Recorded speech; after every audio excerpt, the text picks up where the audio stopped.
No se paran de las 10 de la mañana, es un gustazo para nosotros saludarlo a Roberto Feletti. Él fue viceministro de Economía de la Nación durante el gobierno de Cristina, diputado nacional, exsecretario de Comercio. Buen día, Feletti, ¿cómo estás? Luciana Glesser y Fabián Gualman, te saludamos acá. Hola, buen día Luciana, buen día Fabián. Gracias por la introducción y un saludo a todos y todas los que nos escuchan. Los agradecidos somos nosotros, Feletti, por tu tiempo. Y primera pregunta de rigor de este espacio es: ¿qué interrumpimos? ¿Qué estabas haciendo a esta hora de la mañana? A esta hora de la mañana estoy en Mar del Plata por volver a Capital. Me vine un par de días acá y estoy por cargar el auto e irme a Capital. Previo los atiendo a ustedes. Y agradecidos. Me tocaron días muy lindos. Ah, me tocaron días muy lindos. Qué Bueno, afortunado. Turismo obrero, Mar del Plata es turismo obrero, así fuiste que... a Chapadmalal, calculo. No. ¿No? ¿Estuviste en los hoteles? Que no van a pertenecer más. No. Eso, bueno, la destrucción... yo el otro día me preguntaban sobre la crisis económica y yo decía, miren, cuando veranear en Mar del Plata es más caro que veranear en Florianópolis, esto termina mal. Mar del Plata es un ejemplo de lo que fue una Argentina más integrada, ¿no? Sectores trabajadores, ingresos medios y los ricos. Pero Mar del Plata es lindo. Es lindo, me sirve. Nosotros presentamos un informe de coyuntura, así que me vine solo para corregir el informe, para mirar el mar, que me encanta, para tomar aire. Feletti, tenemos, bueno, el contexto global está muy interesante, pero empecemos por despejar la coyuntura, un poquito despejar la coyuntura. Dale. A partir del anuncio de este acuerdo a nivel técnico con el Fondo Monetario Internacional. Entiendo que la pregunta que se instala es: ¿va a alcanzar? ¿Llega a las elecciones? ¿Puede contener el frente cambiario? ¿Va a devaluar? ¿Qué estás viendo? Mirá, la desesperación del gobierno por frenar la sangría de reservas del Banco Central hace que a cada rato estén anunciando que ya es inminente un acuerdo hace más o menos 3 meses que vienen.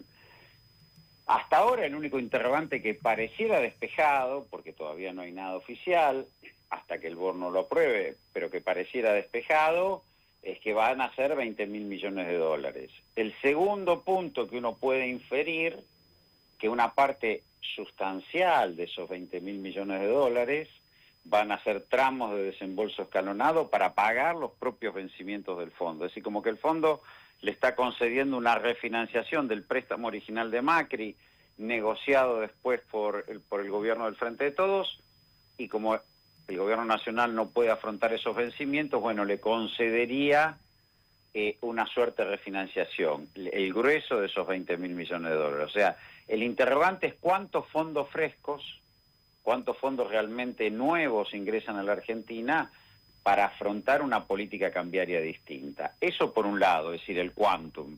Y el otro, las condiciones. ¿Qué significa una política cambiaria distinta? La apertura del mercado cambiario irrestricto, volver a un libre mercado, o sea, el levantamiento del cepo, libre flotación entre bandas, una devaluación pura y dura. Digamos, esto es lo que me parece que se está escamoteando del debate. Le van a refinanciar los vencimientos que tenga para no estresar más las cuentas externas de la Argentina. Eso es cierto. Sí, le sacan de encima los intereses, eso ya está. ¿Cuánto es lo que ingresa de fondos frescos y con qué destino y en qué condiciones? Ese es el gran interrogante, porque va a haber corrección de la política cambiaria, seguro que va a haber. No creo que el fondo vuelva a permitir lo que pasó en el 2018 con el mismo sujeto, con Luis Caputo, que las divisas que entraban se iban como entraban para pagarle las ganancias del carry trade, de la especulación financiera, a los fondos de inversión.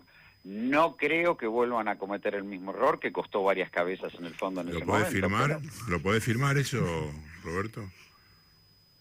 Bueno, firmar, no porque no soy un burócrata del fondo, pero si yo fuera un burócrata del fondo y tuviera que tomar esa decisión, estaría muy preocupado. No creo que vengan fondos frescos sin una condicionalidad de corrección de la política cambiaria. Y suponiendo que, Feletti, perdón que te interrumpa, sí, ¿no? perdona, dale. No, pero entendiendo que, bueno, si sabemos que sus manuales son de una apertura total del mercado de cambio, un dólar libre, que vaya donde tenga que ir, pero eso choca de bruces con el pragmatismo que requiere el ejercicio de gobierno, y me parece que a esta altura ya es muy consciente el gobierno y el equipo económico que un movimiento en el tipo de cambio le genera una espiralización de los precios y se lleva puesto su grandes chances de que pueda ganar las elecciones legislativas. Entonces, en ese sentido, yendo al plano especulativo, el Fondo Monetario, concediendo que también es un préstamo político, no le va a pedir una corrección estricta del tipo de cambio, pero le puede pedir una meta de reservas que equipare al primer desembolso, y con eso no quedaría blindado de esto, ¿no? Que sería la violación de su estatuto, que los vaya a reventar para contener el precio, para pisar el precio. ¿Se entiende la pregunta? Sí, se entiende. Dos cosas te digo. Y por eso iba a mencionar la experiencia de Macri. Digo, dos cosas. A Macri le dieron 45.000 millones de dólares, que eso sí fue un préstamo político, una decisión política de Trump, el préstamo más grande. Fueron muy livianos en el cumplimiento del préstamo y Macri perdió en primera vuelta. O sea que no es un dato que ese tipo... No, porque si se lo fugan... Segundo, si le ponen una condicionalidad de fondos frescos, incrementando las reservas del Banco Central y que permanezca con esa meta de reservas, bueno, el Central va a tener que dejar de intervenir en el mercado cambiario para cerrar la brecha entre los dólares financieros. Con lo cual la devaluación se le produce, de hecho, se la produce al mercado. Y se le va a ampliar la brecha. Por eso, acá la interrogante es si hay una devaluación definida por los agentes económicos, como es la presión cambiaria que estamos viendo hoy, donde drenan reservas todos los días, de hace mucho tiempo, casi te diría de principio de año, o es una devaluación acordada con el fondo, donde los fondos frescos que aporte el organismo sirvan para, bueno, lograr una administración cambiaria más o menos razonable. Este es el gran interrogante. Ahora, frente a eso, iba a citar la anécdota, Lagarde lo echó a Caputo, le pidió a Macri que lo eche, porque estaba utilizando las reservas en ese momento para permitir la salida de capitales. Veremos si pasa hoy. Ahora, si el fondo pone un montón de plata para que las ganancias financieras de la especulación de la bicicleta se realicen y se vayan, bueno, yo no te voy a decir que es imposible, pero me parecería, a la luz de la experiencia del 2018, muy extraña. O sea, hablando mal y pronto entre chabones en un asado, ¿es dunga o muerte? Puesto en el lugar donde se puso el gobierno, sí. El gobierno despilfarró el superávit de la balanza comercial, que fueron más de 18.000 millones de dólares en el 2024, que se hizo con el esfuerzo brutal de los argentinos, se hizo con el ajuste en la obra pública, en las universidades, en las provincias, los hospitales, los salarios, las jubilaciones, todo ese esfuerzo que tendría, porque vos le podés plantear al pueblo, bueno, vamos a hacer este esfuerzo, pero eso va a permitir estabilizar la economía y vamos a acumular reservas. Bueno, es una decisión política, no pasó. Todo ese esfuerzo que se hizo, por eso se cayó el nivel de actividad, por eso tenemos el superávit comercial que tuvimos, termina en la bicicleta financiera. Entonces, el gobierno se colocó en una posición de extrema debilidad, producto del programa económico de Caputo. ¿Para qué sirvió, en definitiva, ese superávit? ¿Para qué sirve ese superávit fiscal? Porque no se traduce en ninguna mejoría para nada. ¿Dónde va esa plata? No se entiende. No hay estabilización, mira, Luciana, no hay estabilización de la economía argentina, casi te diría en ningún país emergente, pero de la economía argentina, sobre todo, si no se atesoran dólares en Banco Central. Y el gobierno tuvo la oportunidad. Tuvo un excedente comercial muy grande y prácticamente está en los niveles de reserva promedio de los que tuvo el gobierno del Frente de Todos. Un poco por arriba de lo que fue la sequía, pero está en ese nivel. Y por el otro tuvo un blanqueo relativamente exitoso, porque le ingresaron 23.000 millones de dólares, y también, de como entraron los bancos, se están yendo, con lo cual también toma nota. Vos pensás que si sumás el superávit comercial más el blanqueo, tuviste una oferta de divisas de 40.000 millones de dólares. Y no podés estabilizar, y nunca se estabiliza la economía desde el ajuste fiscal. Eso es una mentira. Nunca haciendo un ajuste fiscal, no quiere decir que no tenés que tener un sendero fiscal ordenado y demás, pero nunca se estabiliza la economía desde lo fiscal, siempre se estabiliza del sector externo, siempre es atesorando dólares en Banco Central, que es lo único que respetan los agentes económicos. Y Sí. esto no lo hicieron, lo que hicieron fue permitir una ganancia financiera, bueno, la de siempre. Si vos comprabas un bono ajustable por inflación en enero del 2024, supongamos que tenías dólares comprados con MEP.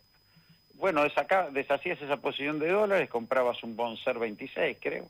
Sí, Lo ganabas vendías un montón de intereses. en enero del 2025 y ganabas, en dólares ganabas como un 70% en un año. Es un disparate lo que dijo Milei, eso, Una ¿no? locura. El que se prendió al principio, yo les avisé, lo dijo el propio Milei. Bueno, pero eso se hace a costa de remedios oncológicos, se hace a costa de universidades, se hace a costa de ciencia y tecnología, se hace a costa de rutas deterioradas, se hace a costa de un montón de cosas, ¿eh? No es gratis lo que está pasando. Y la inflación que tenés hoy, que ha bajado, aunque ya la expectativa de evaluación, como vos lo señalaba, Fabián, también es revaluación de stock, o sea, aumento de precios de stock. Pero vos lo que tenés hoy es que la inflación, con un piso del 2%, y a costa de semejante ajuste no está muy distinta de los primeros momentos del Frente de Todos. Digo, me parece que, o la que dejó Macri, no me parece que esto sea exitoso, excepto, como te digo, para los que compraron bonos y siguieron el consejo del presidente. No así le fue bien a los que compraron la criptomoneda que anunció, pero lo de los bonos por ahí Y esta ampliación de la brecha que se desencadenó ya tiene una tendencia alcista desde hace unos días, mantiene tendencia alcista, digo, están todos cotizando ahí por encima de los 1.350, ¿ya ejerce presión en las góndolas? ¿Eso?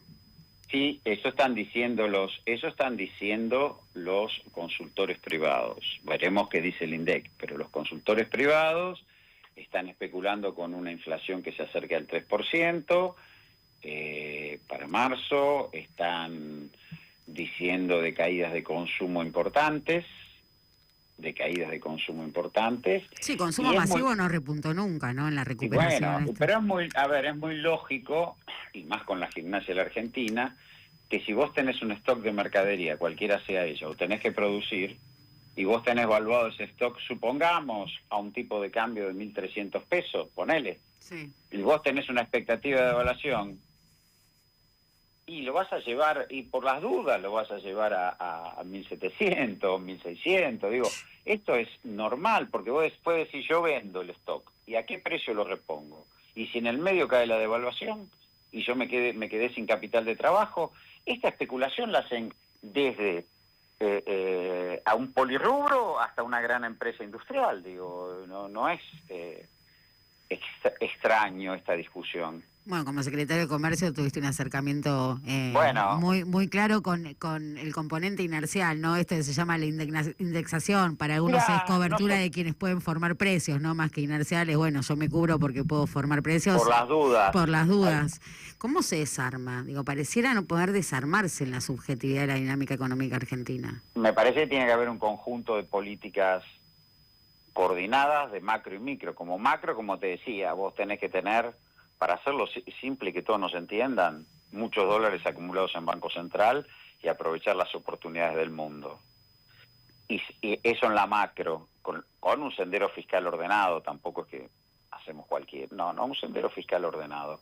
Y en la micro vos tenés que trabajar muy finamente, y nosotros lo hicimos con las políticas de canastas, sí, que anclan, ¿no? Con los 1.500 productos vos anclás. Si vos haces una oferta de 1.500 productos regulados, aunque dejes productos premios libres, vos vas anclando y hay que sostenerlo en el tiempo. ¿Por qué se rompe esa política de canastas? Por la guerra de Ucrania, donde el trigo, el girasol, el maíz saltan por los aires, y obviamente ahí hay un descontrol, pero ahí es donde no se aplica un programa de emergencia, que era desvincular precios externos de internos.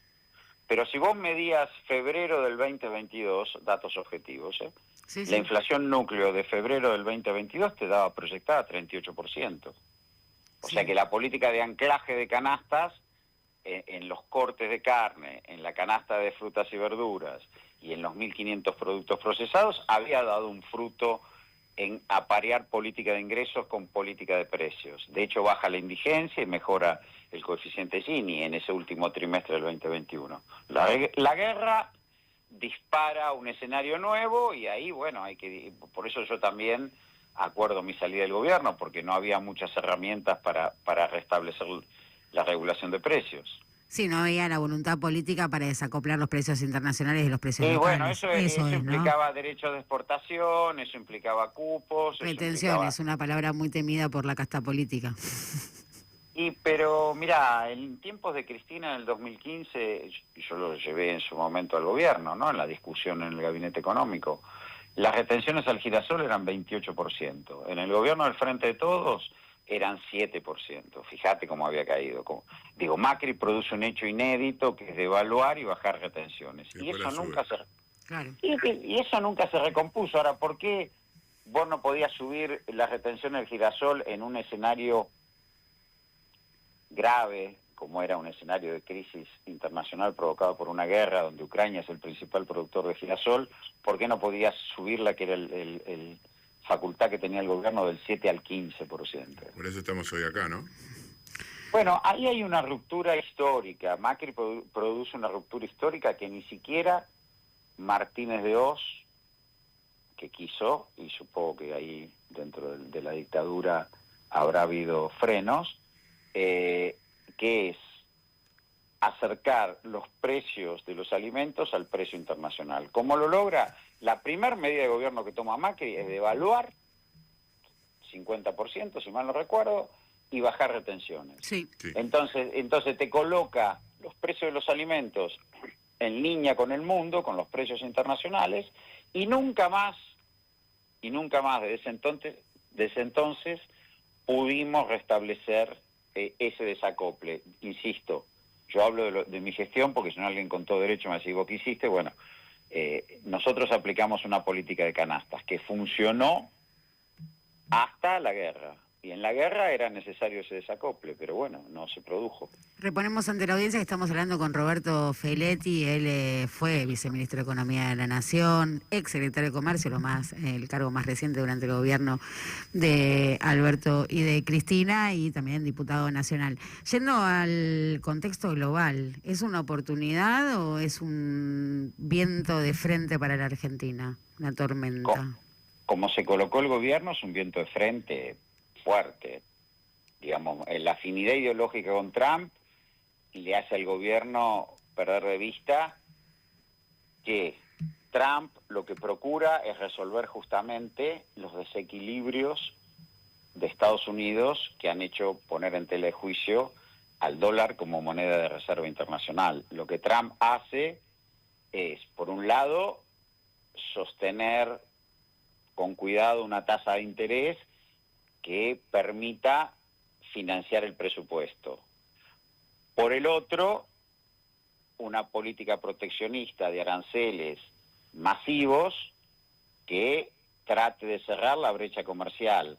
Es decir, Trump es consciente que no puede seguir financiando los desequilibrios con emisión de dólares, porque el oro, que valía hace 3 años $1.500 la onza, se fue a 3.000. Entonces hay como una fuga contra el dólar, un debilitamiento del dólar como reserva internacional. Eso que pasó en Obama, de las facilidades cuantitativas que cuadruplicaron la base monetaria, Trump es consciente que eso ha provocado en parte la debilidad económica de Estados Unidos, que lo tiene que resolver, y lo tiene que resolver con un financiamiento presupuestario distinto, que eso incide en la tasa de interés, y con un cierre de el desequilibrio comercial con proteccionismo.